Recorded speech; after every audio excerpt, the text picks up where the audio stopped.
Alors, s'il est une des qualités que les hommes apprécient énormément chez la femme, c'est la patience. Et c'est quelque chose qui va vous tester dès les premiers temps pour savoir si vous êtes une femme qui allait très vite perdre patience, si vous êtes une femme douce, compréhensive, etc., etc. L'une des techniques que l'homme utilise souvent, c'est le vrai faux lapin ou bien le grand retard. Vous savez, le gros empêchement de dernière minute qui l'a fait arriver en retard mais qui ne pouvait pas vous prévenir. Ça, c'est une stratégie que beaucoup utilisent. Comment allez-vous réagir par rapport à ce retard ou par rapport à ce rendez-vous manqué? Est-ce que finalement, vous allez lui faire déjà votre première scène? Pourquoi pas? Alors, attendez, hein, parce que s'il vous fait attendre un beau jour d'été, voilà, c'est pas très très grave. Si vous fait attendre en revanche sous une pluie battante ou sous une tempête, là c'est quand même un petit peu plus délicat. Mais si vous fait attendre, voilà, il fait beau, qu'est-ce que vous avez fait pendant que vous l'attendiez? Est-ce que vous étiez en train de crier toute seule, regarder votre montre, essayer comme une folle de composer son numéro? Est-ce que vous avez râlé sur sa messagerie? Bon, je suis là, qu'est-ce que tu fais? Là, ça fait 3/4 d'heure que je t'attends, je te préviens tout de suite, encore 5 minutes et je pars. Voilà. C'est aussi la patience, une qualité que les femmes aiment aussi beaucoup chez les hommes parce que finalement, ça nous indique un petit peu quel genre de parent il pourrait être potentiellement. Hein, voilà.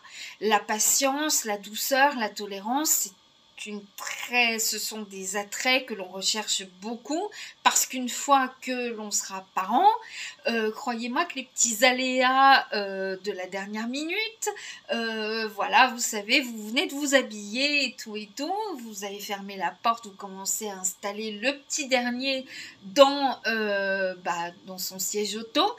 Maman, caca. Tu es sûre? Oui.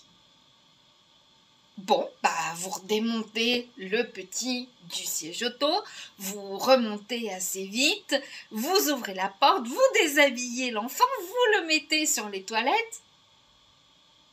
Maman, c'était qu'un prout. Et vous recommencez. Voilà.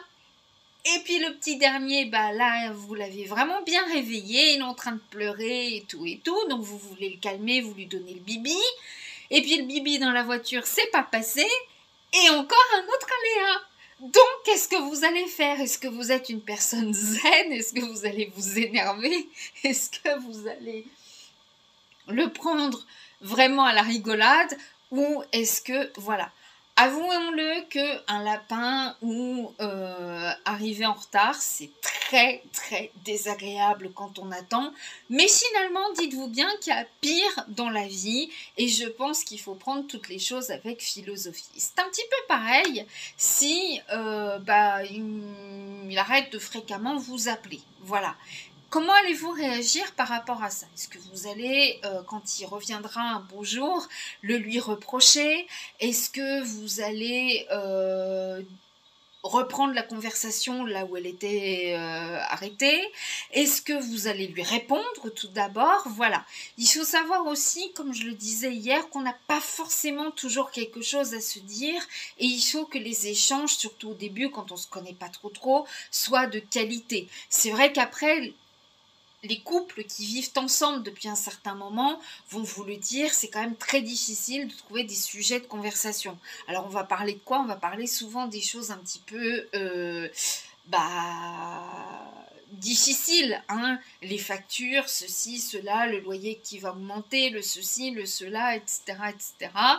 Ou alors on parle que chacun de notre côté de son boulot. Hein, voilà. Alors surtout s'il y a des termes techniques dont on ne connaît rien, c'est un petit peu délicat d'écouter son conjoint, mais ça peut être très passionnant. Hein. Moi, j'avoue que c'est passionnant. Voilà. Donc, la patience, la patience, la gentillesse, la douceur sont vraiment des qualités que les hommes vont apprécier. Et vexez-le le plus possible en étant le plus possible zen, parce qu'il n'aura pas l'habitude. Il aura peut-être l'habitude, il aurait fait ça 100 fois à tout le monde. Et puis manque de peau, peut-être que vous avez compris sa manière d'être. Il n'est jamais ponctuel. Donc voilà. Et ben la prochaine fois, si vous ne vous énervez pas, si vous lui dites pas ouais, t'es pas... vous allez voir qu'il va arriver à l'heure. Parce que son truc n'aura pas marché, il voulait peut-être vous faire sortir de vos gonds. Et puis il se sera dit, mais c'est une femme différente, mais elle est bien celle-là. Voilà, apprenez à vous en foutre, c'est ce que je dis tout le temps. Il n'est pas venu, écoutez, vous avez peut-être découvert un lieu sympathique que vous ne connaissiez pas. Il n'est pas venu pour prendre un café avec vous au premier rendez-vous, vous avez pris un petit café toute seule. Et puis voilà, dans un charmant lieu. Vous vouliez peut-être vous faire payer le café, manque de peau, c'est vous qui l'avez payé pour vous. Voilà. Non, c'est important quand même de savoir d'une part et d'autre, chez l'homme et chez la femme, avoir un degré quand même de tolérance qui est important. Après, quelqu'un qui n'arrive jamais à l'heure, vous le savez. Si c'est son truc de ne jamais venir à l'heure, ne venez pas non plus à l'heure. Il vous dit rendez-vous à midi tapante. Vous savez qu'il vient toujours avec 20 minutes, 30 minutes de retard, venez vous-même à midi et demi. Voilà. C'est aussi simple que ça.